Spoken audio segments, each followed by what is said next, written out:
Brian and Sue, just an extremely difficult situation to comprehend here at the Helen DeVos Children's Hospital. I can tell you that the most seriously injured surviving victim was brought here by Aeromed helicopter.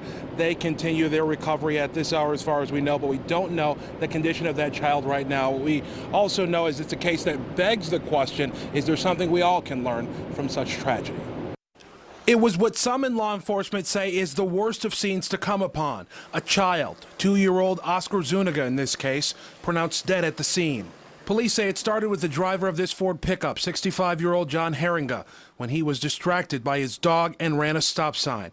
It's something his family says the grandfather is struggling with as he recovers from his own relatively minor physical injuries, still wondering if he'll ever really recover from the heartbreak. It's just, completely tragic. A loose dog in the car is a danger that Dr. Chris Buckley at the Kent County Humane Society has dealt with in the past. Albeit unusual, he says he sees an injured, unrestrained dog at least once a year. Most of us, don't think about it. You just kind of load the dogs up in the car, but they absolutely should be restrained. Here's an SUV outfitted to prevent situations like the tragedy we saw today. The setup we've got here is we've got, 2 kennels that are secured in the vehicle. We've got an 80-pound dog kind of loose in the car, and, you suddenly, are in a collision. That dog, the momentum, that's a lot more weight, more force than 80 pounds.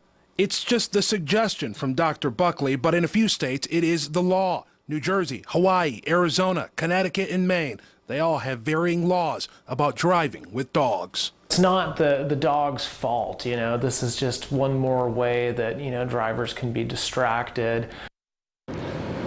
Now, law enforcement officials tell me that the closest Michigan has to anything like that is our careless driving statute, but that really doesn't address anything specifically about dogs and being restrained in vehicles. I can tell you that this case involving this situation is being conducted by the Kent County Sheriff's Department. It will be forwarded to the prosecutor, who will determine whether or not charges will be filed. Reporting live in downtown Grand Rapids, Leon Hendricks, 24-Hour News 8.